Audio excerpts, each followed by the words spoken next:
Hello，小伙伴们，大家好，我是阔哥。已经很长时间没有给大家朗读了，今天我继续给大家朗读《哈利波特：神秘的魔法师》第14章《挪威吉贝龙诺伯》。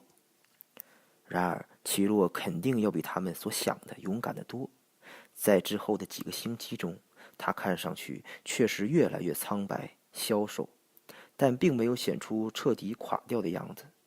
每次经过3楼走廊，哈利、罗恩和赫敏都要把耳朵贴在门上，听听路威是不是还在里面低声咆哮。斯内普整天在学校里大步流星地走来走去，脾气和往常一样暴躁，这无疑说明魔法师还是安全的。这些日子，哈利每次在路上碰到奇洛，都要给他一个含有鼓励意味的微笑。罗恩也开始劝说人们别再嘲笑奇洛的结巴。赫敏呢，除了魔法师之外，他还操心着更多的事情。他已经开始制定复习计划，并在他所有的笔记上标出不同的颜色。哈利和罗恩本来满不在乎，但他不停地对他们唠叨，叫他们也这样做。赫敏，考试离我们还有好几百年呢。10个星期？赫敏反驳道。不是好几百年，对尼可勒梅来说只是一眨眼的功夫。可是我们也没有600岁啊，罗恩提醒他。而且不管怎么说，你为什么还要复习呢？你已经都知道了。我为什么要复习？你疯了吗？你知不知道我们要通过这些考试才能升入2年级？他们是很重要的，我们应该在1个月前就开始温习的。真不知道我当时怎么了。不幸的是，老师们的想法似乎和赫敏是一样的。他们布置了一大堆家庭作业，复活节假期远不如圣诞节的时候那样充满乐趣。有赫敏在旁边背诵龙穴的12种用途，或者练习魔杖的动作，你就很难轻轻松松的休息。哈利和罗恩只好用大部分空余时间陪他一起待在图书馆里，唉声叹气，哈气连天，拼命完成繁重的功课。我永远也记不住这个。一天下午，罗恩终于无法忍受了，他把羽毛笔一扔，眼巴巴地看着图书馆的窗外。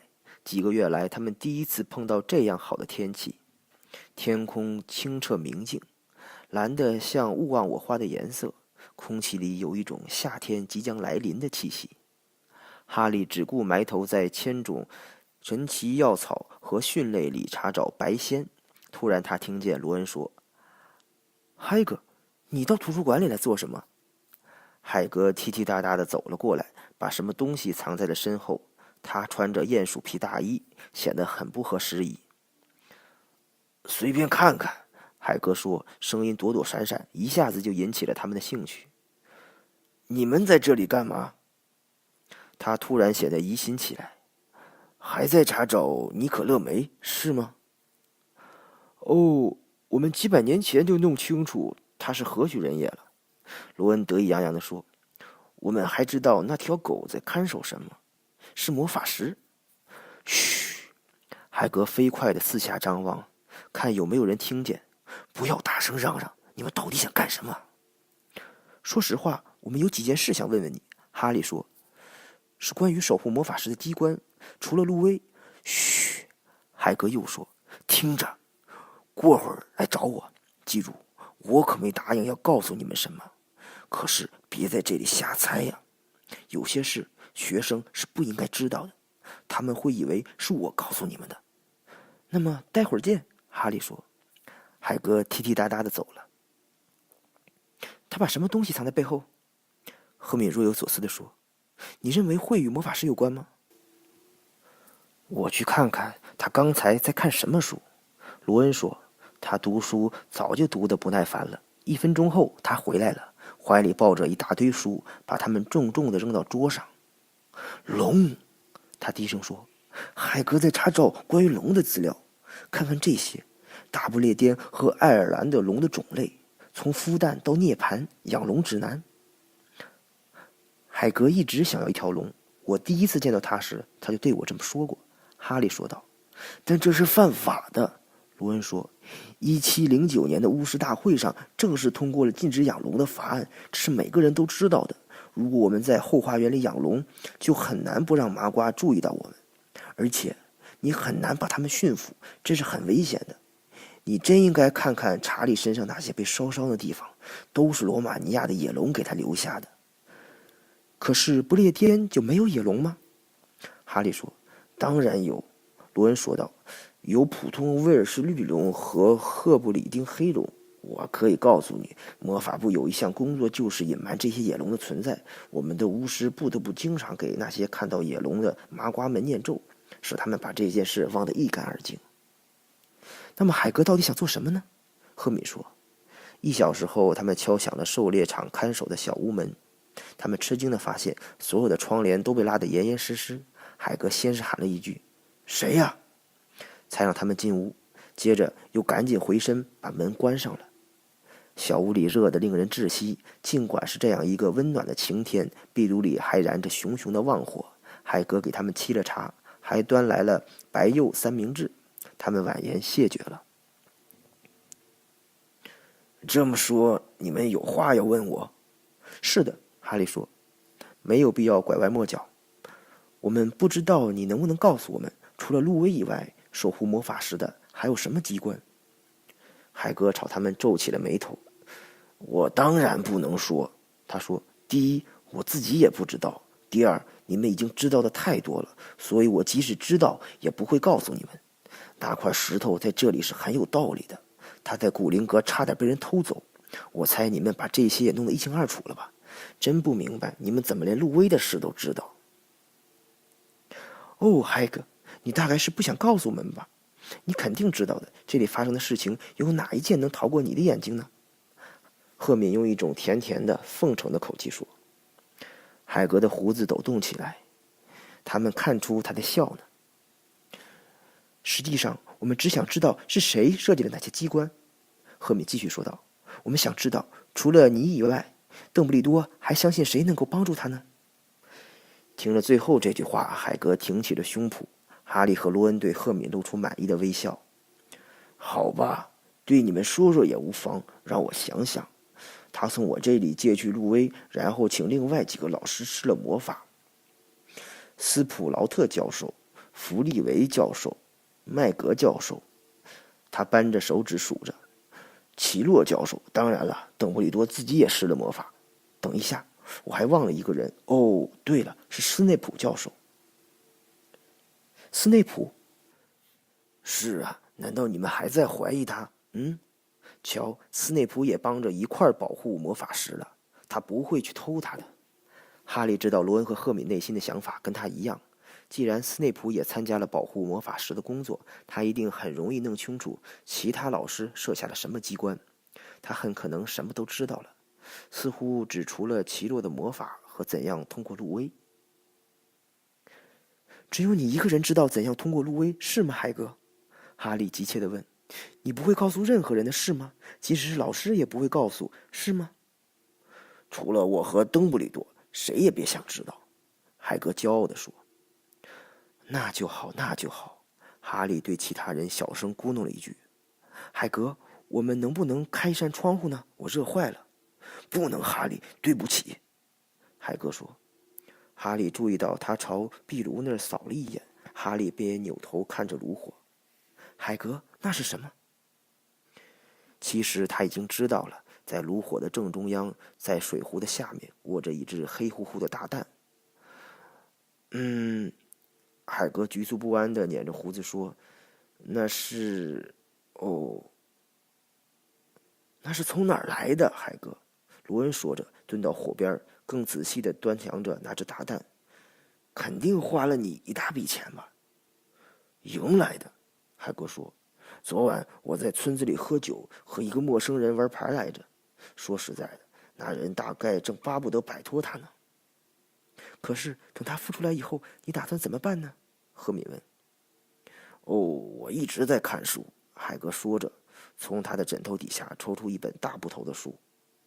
从图书馆借来的，为消遣和盈利而养龙。当然了，已经有点过时了，但内容很全。要把蛋放在火里，因为他们的妈妈对着他们呼气。你们看，这里写着呢，等它孵出来后，每半个小时喂它一桶白兰地酒加鸡血。再看这里，怎样辨别不同的蛋，我得到的是一只挪威极背龙，很稀罕的呢。他看上去很得意的样子，赫敏却不以为然。海哥，别忘记了你住在木头房子里，他说。但是海哥根本没有听，他一边拨弄着炉火，一边快乐地哼着小曲儿。现在他们又有新的事情要操心了。如果有人发现海哥在他的小屋里非法养龙，会把他怎样呢？真想知道和平安宁的日子是什么样的。罗恩叹着气说。一个晚上接一个晚上，他们奋力完成老师布置的那一大堆家庭作业。赫敏已经开始为哈利和罗恩制定复习计划了，这简直要把他们逼疯了。然后在一天吃早饭的时候，海德薇又给哈利捎来一张海格的纸条，上面只写着4个字：快出壳了。罗恩不想上草药课了，想直奔海格的小屋。赫敏坚决不同意。赫敏，我们一辈子能看见几次小龙出壳？我们要上课，不然我们会惹麻烦的。如果有人发现海格做的事情，他会比我们更倒霉的。别说了，哈利小声警告。马尔福就在离他们几步远的地方，停下来听他们说话。给他听去了多少？哈利真讨厌马尔福脸上的那副表情。在草药课上，罗恩一直在和赫敏辩论。最后，赫敏终于答应在上午课间休息时和他们俩一起跑到海格的小屋去看看。下课的时候，城堡里刚刚传出铃声，他们3个就扔下小铲子，匆匆跑过场地，朝森林禁地的边缘奔去。海格迎接了他们，他满面红光，非常兴奋。快要出来了！他把他们让进小屋。那只蛋躺在桌上，上面已经有了一条深深的裂缝，有什么东西在里面不停地动着，传出一种很好玩的咔嗒咔嗒的声音。他们都把椅子挪得更靠近桌子，屏住呼吸，密切注视着。突然，随着一阵刺耳的擦刮声，蛋裂开了。小龙在桌上摇摇摆摆地扑腾着，它其实并不漂亮。哈利觉得它的样子就像一把皱巴巴的黑伞，它多刺的翅膀与它瘦瘦的乌黑身体比起来显得特别的大。它还有一只长长的大鼻子，鼻孔是白色的，脑袋上长着角疙瘩，橘红色的眼睛向外凸起。他打了个喷嚏，鼻子里喷出几点火星。她很漂亮，是不是？海格喃喃地说道。他伸出一只手摸了摸小龙的脑袋，小龙一口咬住他的手指，露出尖尖的长牙。天哪，你们看，他认识他的妈妈。海格说。海格，赫敏说，挪威极背龙到底长得有多快？海格正要回答，突然脸色唰地变白了。他一跃而起，奔向窗口。怎么回事？有人刚才透过窗帘偷看，是个男孩，正往学校里跑呢。哈利一下子窜到门边，向外望去，即使隔着一段距离，他也绝不会认错。马尔福看见了小龙。在接下来的1个星期里，马尔福脸上隐藏的不怀好意的笑容，使得哈利、罗恩和赫敏非常不安。他们大部分业余时间里都待在海格昏暗的小屋里，对他摆事实、讲道理。你就让他走吧，哈利劝道，把他放掉。我不能，海格说，他太小了，会死掉的。他们打量着小龙，短短1个星期，它的长度已经是原来的3倍。一团团的烟从他鼻孔里喷出来。海格把看守猎场的工作撇在了一边，因为小龙弄得他手忙脚乱。地上扔满了空的白兰地酒瓶和鸡毛。我决定叫他诺伯。海格用泪水模糊的眼睛看着小龙说，他现在真的认识我了，你们看着，诺伯，诺伯，妈妈在哪儿？海格，哈利提高了嗓门，再过2个星期，诺伯就会变得跟你的房子一样长，马尔福随时都可能去找邓布利多。海格咬着嘴唇，我知道我不能永远养着他，可我不能就这样把他扔掉，不能啊。哈利突然转向罗恩，查理，他说，你也犯糊涂了。罗恩说，我是罗恩，记得吗？不，查理，你的哥哥查理，在罗马尼亚研究龙的查理。我们不妨把诺伯送给他，查理可以照料他，然后把他放回野生环境里。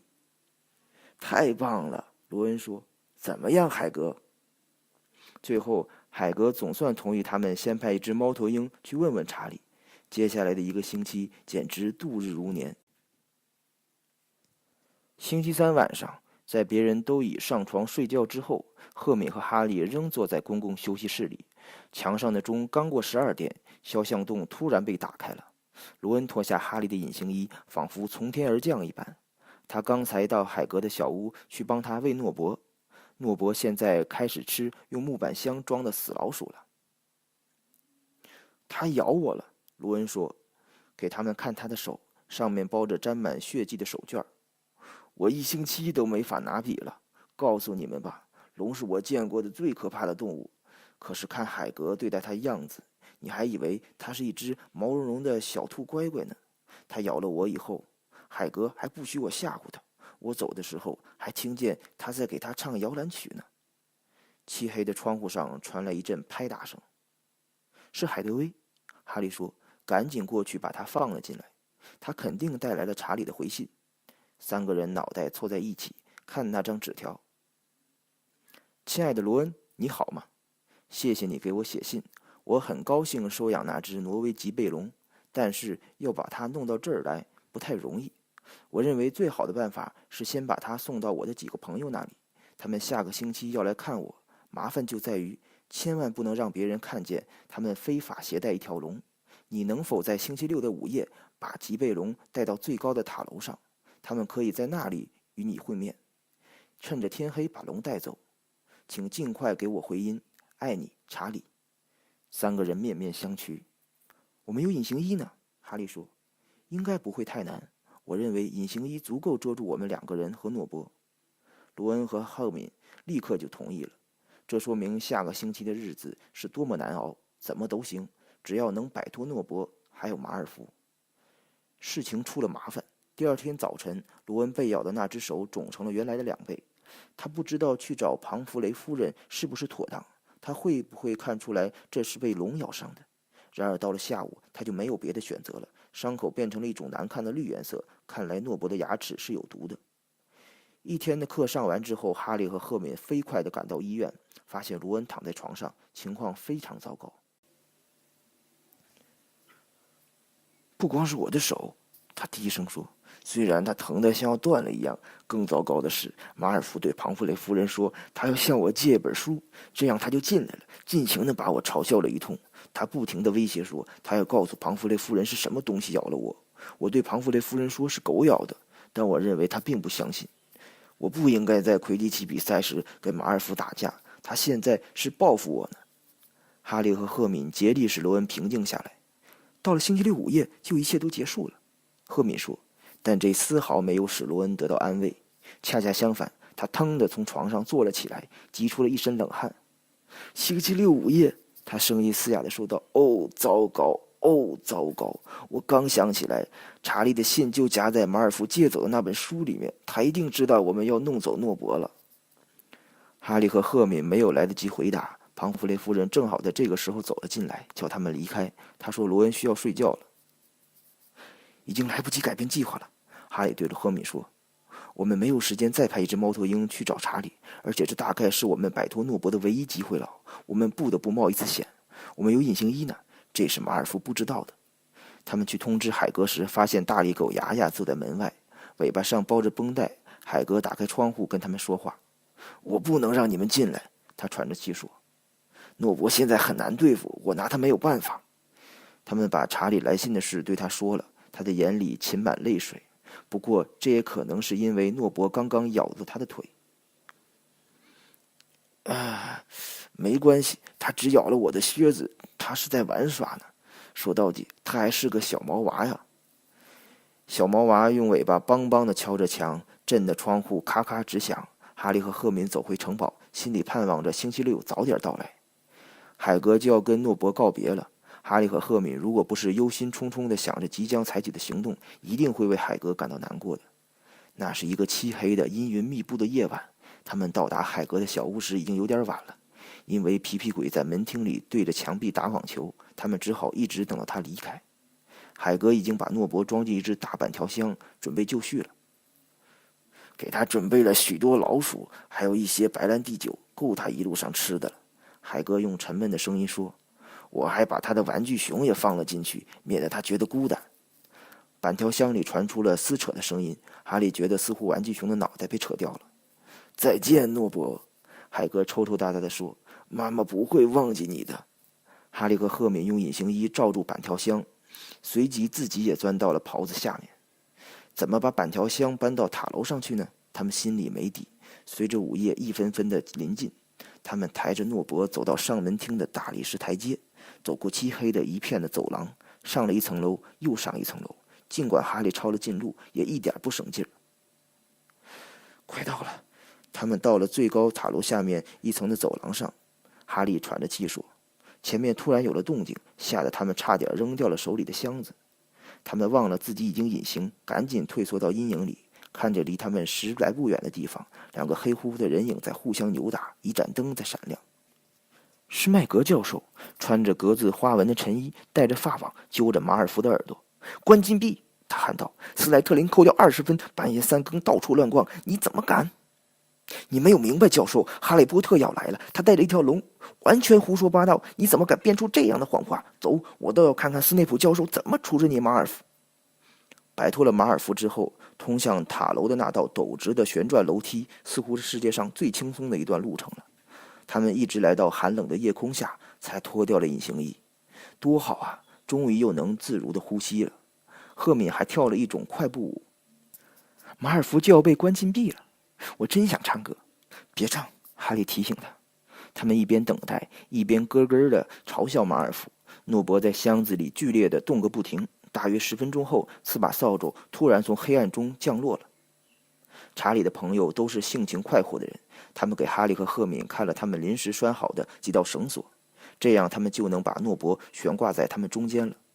他们7手8脚的把诺伯安全地系在绳索上，然后哈利和赫敏跟他们握了握手，又对他们说出了许多感谢的话。终于，诺伯走了，走了，不见了。他们悄悄地走下旋转楼梯，总算摆脱了诺伯这个沉重的负担。他们的心情和手一样轻快。